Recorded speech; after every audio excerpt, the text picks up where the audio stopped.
listening to Second Chance Ministry Radio.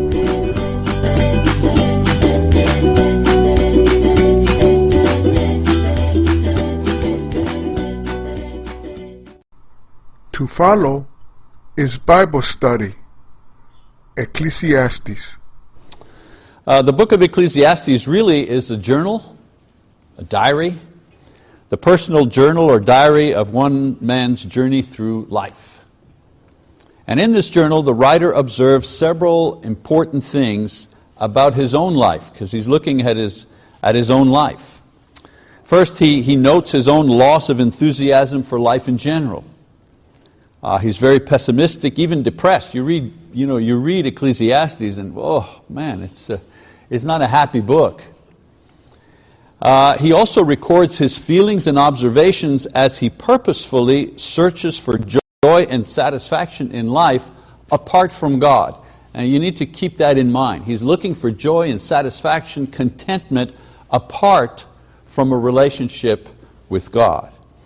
And then he sets forth his conclusions based on his lifetime of experiences. So it's a really excellent book about a person's experience in life. It's not theoretical, it's experiential.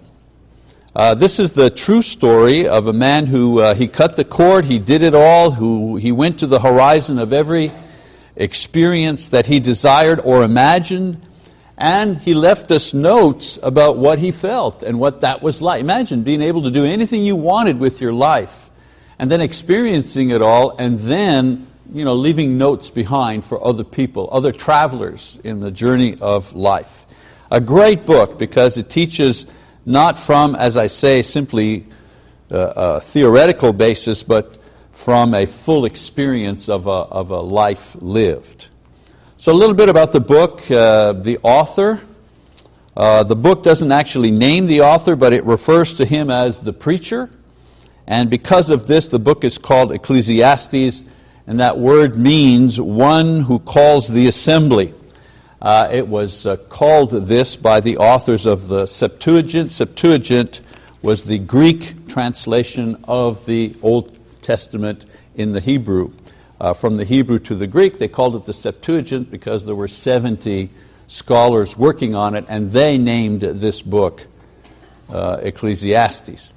The writer also identifies himself, not by name, but he identifies himself as a king who lived in Jerusalem, chapter 1, verse 1, the wisest person who had been ruler over Jerusalem, verses 1-6, the builder of great projects, chapter 2, verse 4-6, a man of much wealth, chapter 2, verse 8, and a possessor of a large harem, chapter 2, verse 8. So when you put all of these references together, it can only be attributed to Solomon because only he, among all the Jewish kings, fits that description. The date, somewhere around 925 BC, 30 centuries ago. Imagine, 30 centuries ago. And it is still, relevant today. And that in itself is a good argument for the uniqueness of the Bible. We give a lot of arguments why the Bible, we believe it's inspired. The fact that this piece of writing continues to relate to us perfectly today is one good argument for the uniqueness of the Bible. The theme of it is in chapter 1, verse 2, vanity, emptiness. We see vanity, if we say, oh, he's vain, or this is vanity expressing itself, we see that as pride. However, the term means breath.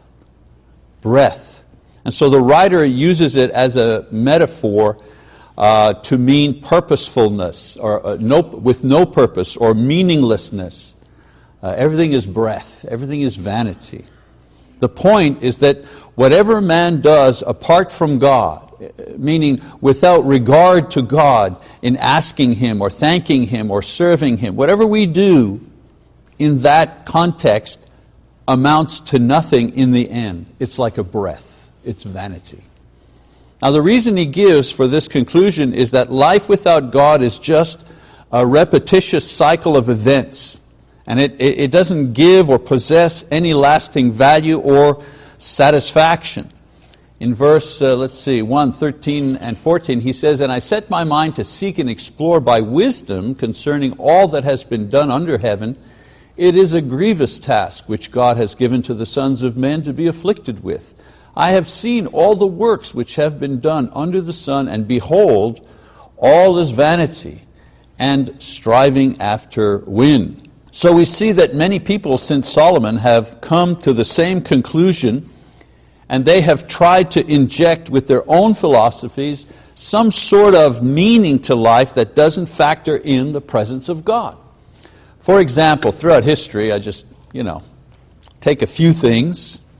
Materialism, the idea of materialism. Life is about gathering and using resources. Existentialism. Existentialism says, well, life is what you make of it. That's existentialism. Positivism. Life is whatever works best for you. And postmodernism. Postmodernism says life is the sum total of your history. Cultural, psychological, emotional history. That's what life is all about. All ideas trying to explain life without reference to God. And they keep coming up with new ideas and new philosophies as time goes on. So think of Ecclesiastes as a journal or a diary written by a man who is consciously examining his own life's journey while he is experiencing it. So he's like on the outside looking in at himself and recording it. Okay? So he begins by introducing his journey in chapter 1, verses 1 to 11. The journey of life is seen as wearisome, an endless repetition of events that result in meaninglessness when examined. And so he gives the conclusion before he begins, and then he explains how we got to that conclusion. That's how he, writes this. And so we go into the next section, which is chapter 1, verse 12 to chapter 6, verse 9. Then he begins to describe the pursuit, and the exploring that he did throughout his life. A lot of movies, they make a lot of movies like this. Have you ever seen a movie like this? The first scene in the movie is almost the end of the movie. And you're watching something happen, and then the narrator, usually a narrator says, or it'll say 2 years before, and then the scene will shift, to 2 years before, and the movie will be about how you got to that part, and then there'll be a resolution.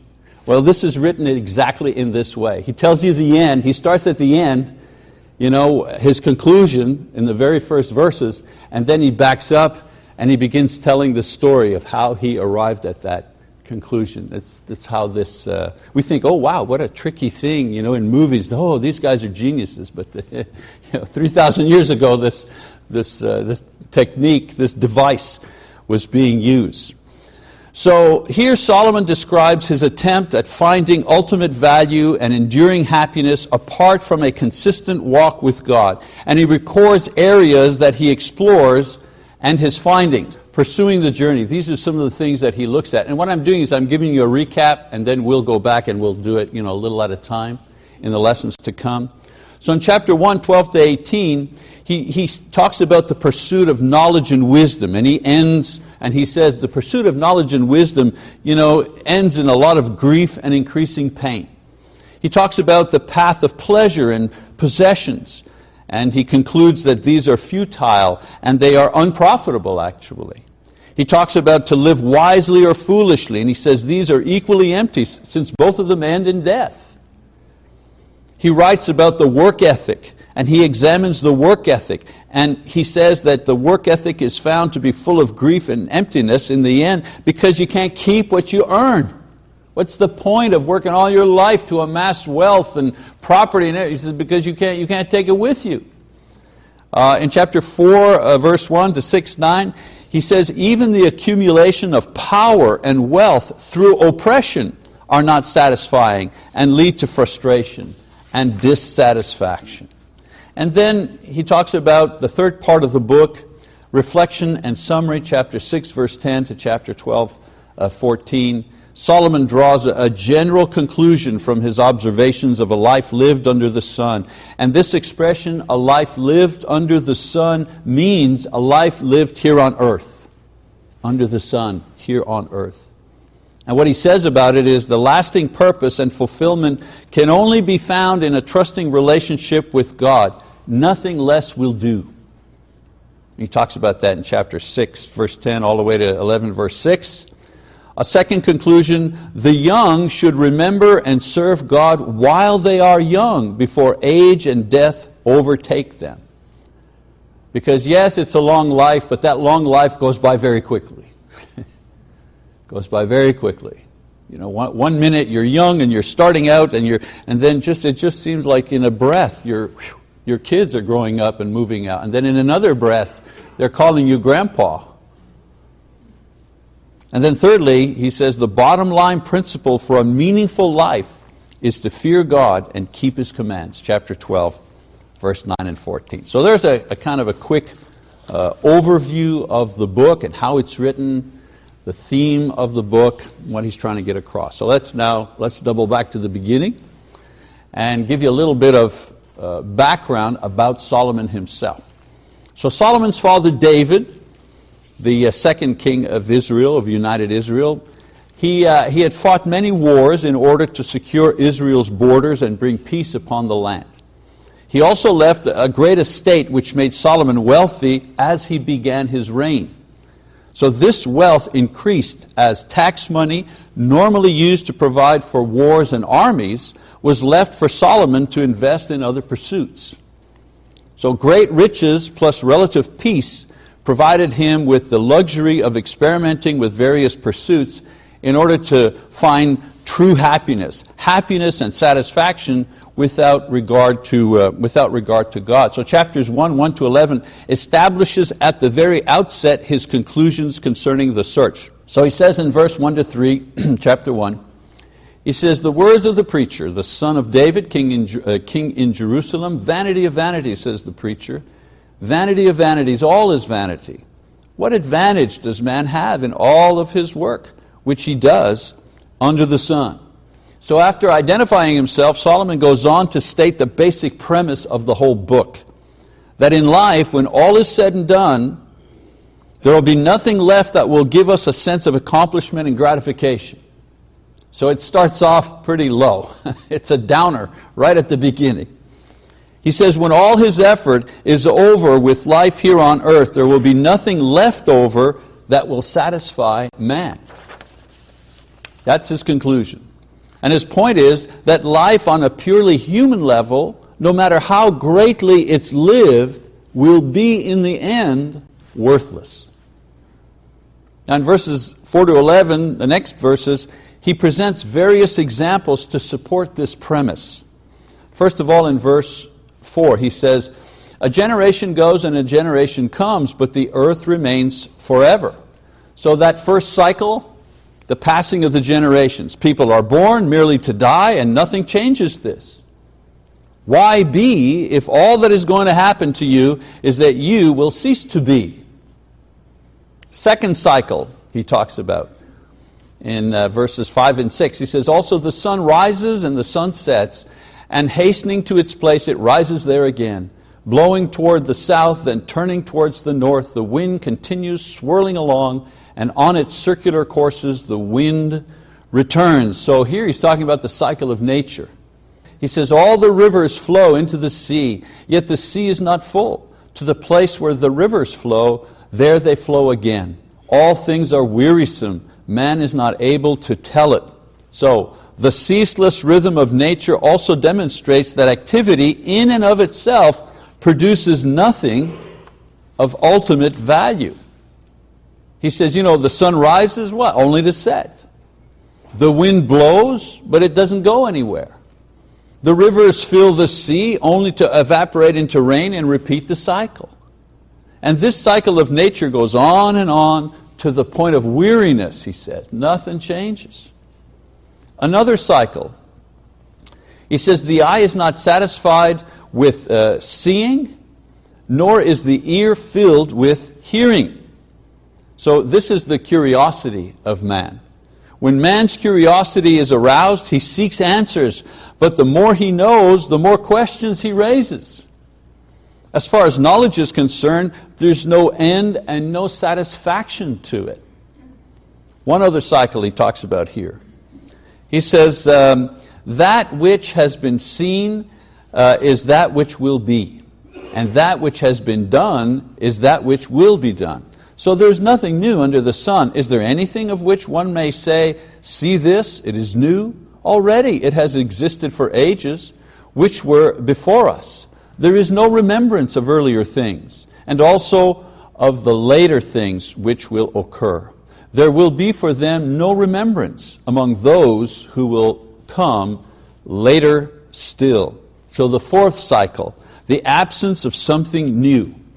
Solomon says he has observed that there is nothing really new, only that people forget what has gone by or they're not aware of it. Even the great discoveries are merely insights to what already is there. Imagine, whoa, we've discovered gravity. I hear, you see in the history, they discovered gravity. Well, they didn't discover it, they didn't invent it. Gravity was always there. Somebody finally explained it. Somebody finally observed, this is what happened. Isn't that what science is? You're observing, you're noting, you're looking at things that repeat themselves, you're trying to formulate certain laws. That's what Solomon is saying. We don't invent anything new, we just discover what's already there. And a lot of the new things are just new ways of doing old things. New inventions, as I say, better ways of doing things that we've always done. The car is great, was a great improvement over the horse and buggy, but basically from A to B, isn't it? It used to be from A to B in 3 days. Now it's from A to B in an hour.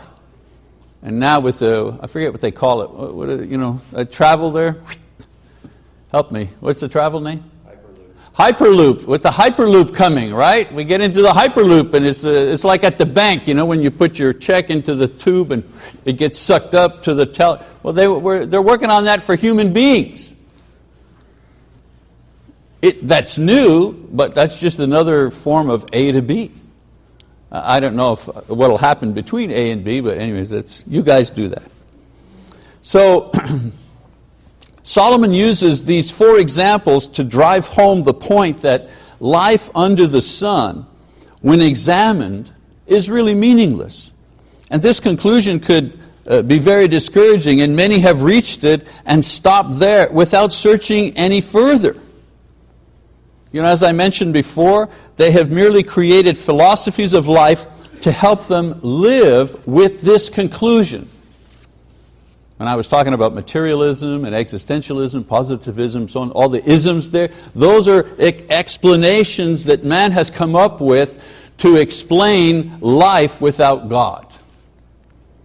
Solomon, however, pursued his investigation to a much more satisfying and workable and logical conclusion.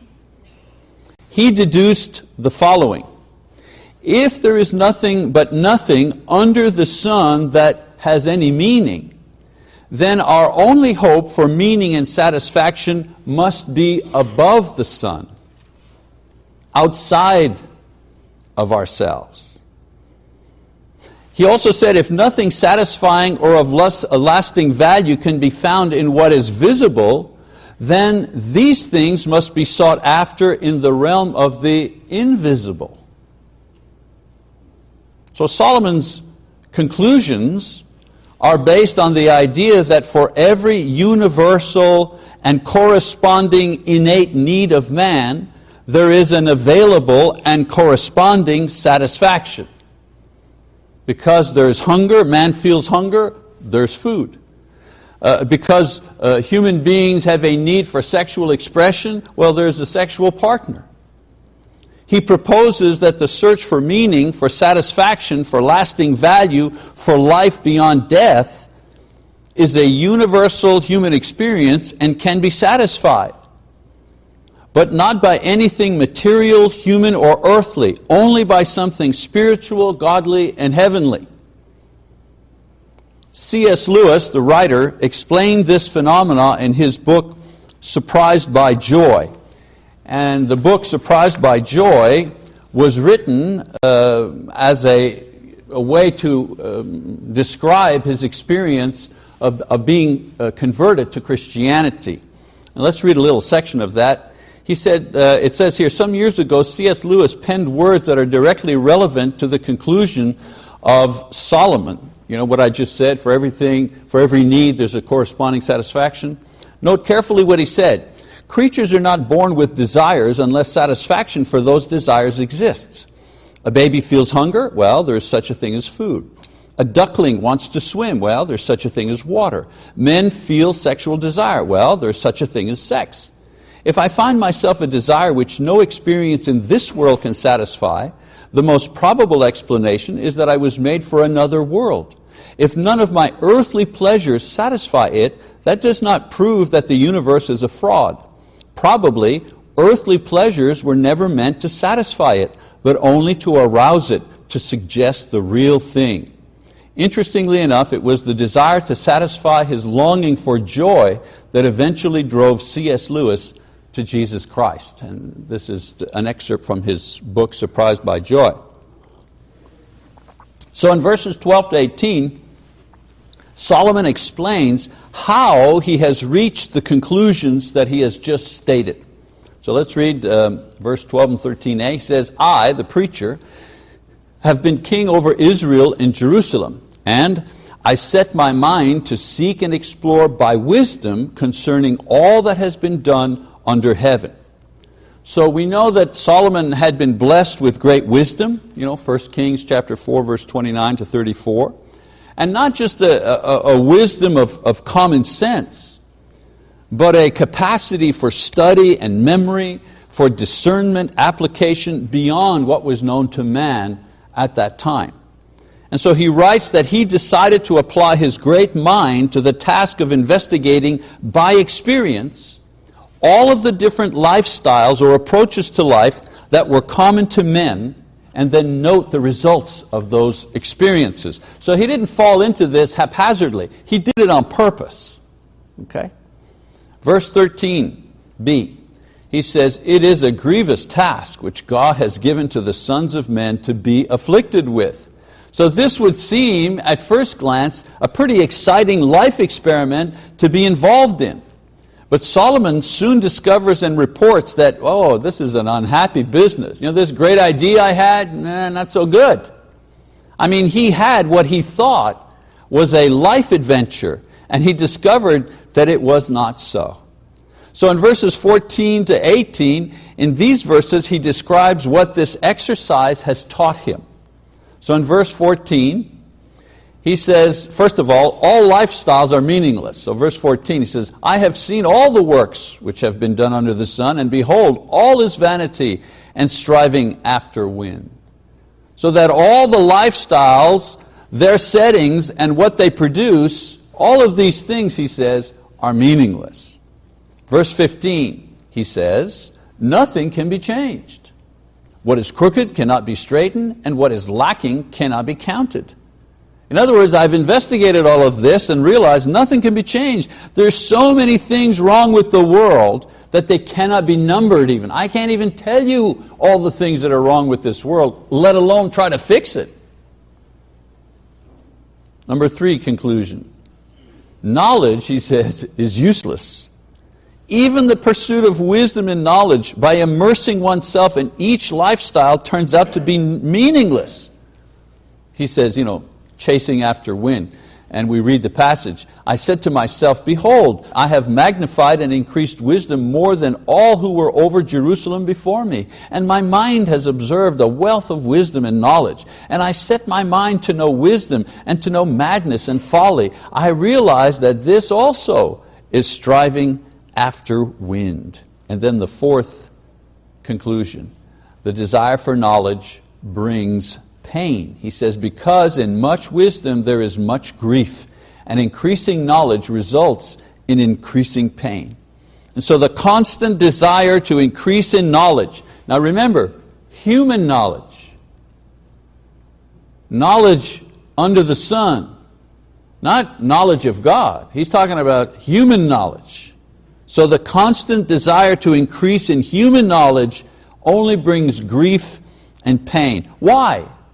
Well, because you can't know what you need to know in order to produce peace and joy and security and meaningfulness of the whole by simply increasing your fund of knowledge and wisdom of the parts. So the constant increase only brings more difficult and complex questions which produce frustration, anxiety, and discouragement. Yeah, okay, let's go to the moon. So we've been to the moon. What now? Well, let's go to Mars. Okay, let's go to Mars. Next, well, let's go to Pluto. How many trillions of dollars have we spent, and exactly what have we discovered? I mean, exactly what? How has your life been impacted? Oh, I know all the spin-off benefits. Yeah, we have better soda cans, or better freeze-dried food.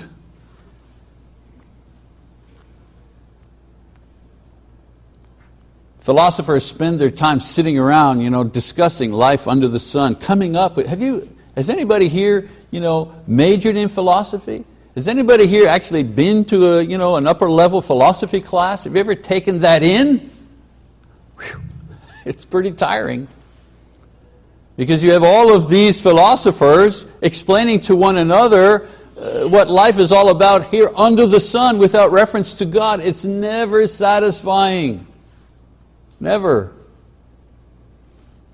And this is what Solomon is saying. He's not anti-knowledge. He's not anti-knowledge.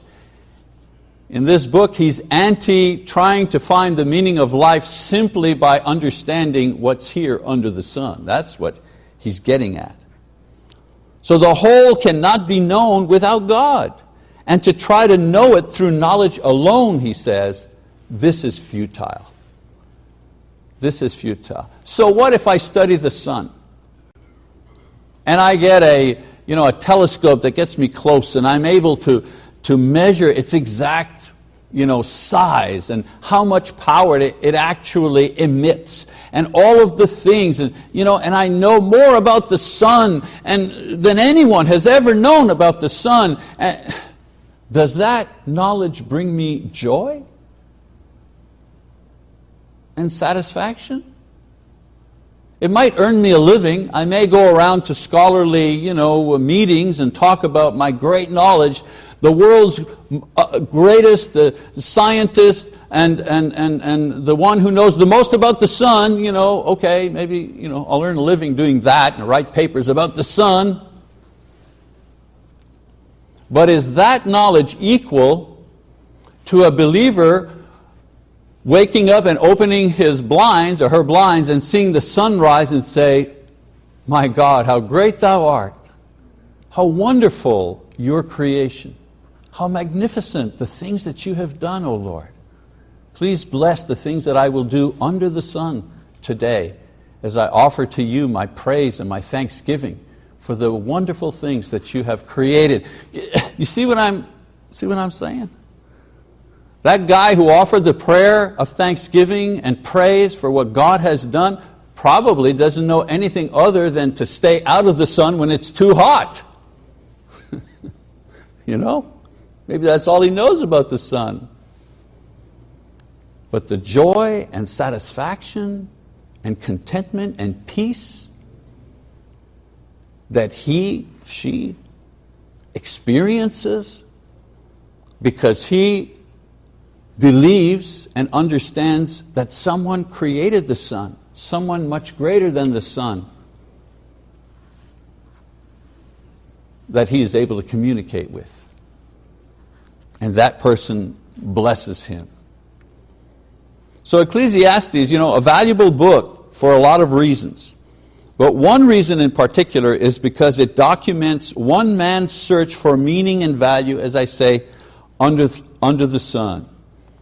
And his eventual understanding of the basic truth that some things cannot now and will never be found out here on earth. There's some questions that you will not be able to answer. It's interesting that our eldest son, Paul, and I were just having a discussion yesterday, and we were not debating actually, just discussing something that there's no answer to. I mean, it took us, 40 minutes to actually, it took us 40 minutes to actually, develop the question, formulate the question. And here's the question, if I remember correctly. The question was,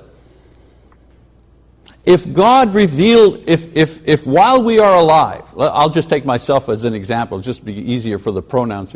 If I am alive, and one day God reveals to me, God appears to me and says, Michael, I'm going to show you what your glorified body looks like in heaven. Would I be able to recognize it? Would I be able to understand what I'm looking at or seeing? Right? Was that the question? That's pretty much the question. And you know what answer we came up with? Duh. I don't know. I have no idea. And we looked at references, well, how about Elijah and Moses, when they appeared, on the Mount of Transfiguration, and it says that Jesus was talking to Elijah and Moses, well, look, isn't that an argument for we'll look exactly the way we look? And Paul said to me, yeah, but wait a minute, maybe that God did that on purpose so, we could at least recognize who those guys were. Okay. It's always fun to speculate what things will be like in heaven, but can we really know? Sure, 1 Corinthians 15 gives us some notion, some idea. It actually says that the thing that we will be in heaven doesn't look anything like what we are here on earth. He says you plant a seed, you put the seed in the ground, an apple tree seed, and an apple tree grows with apples. And the point is, if you looked at the seed in your hand and you looked at the finished apple tree, these two things don't look anything alike, and yet one comes from the other. And so he's saying, so will it be with your glorified bodies. Your physical body will be planted into the ground, you die, okay, and will be resurrected a glorified body. What was planted in the ground will not look at all like what will resurrect. And our question was, well, what will that look like? Well, I don't know. There is a limit to our knowledge about things here under the sun. And, if we extrapolate, there's also a limit to our knowledge about the things that will happen beyond the sun, beyond life. We'll never know the sum total of God. Never, ever. We won't know that. We need to accept that idea. He will always be God. We will always be us. Maybe we'll be a better version of us, a different version of us, a glorified version of us, but we'll still be us, and He'll still be the Lord. So, a lot of questions that have no answers in the hereafter, but Solomon is saying the search for more answers here on earth, if that's what you're giving yourself to, if that's what your life is about, you're going to have a very difficult life and a very painful life. And so the main lesson of this kind of introductory stuff here, some things cannot now or will never be found here on earth, especially if we're pursuing them apart from faith in God. Okay, so we're going to stop here.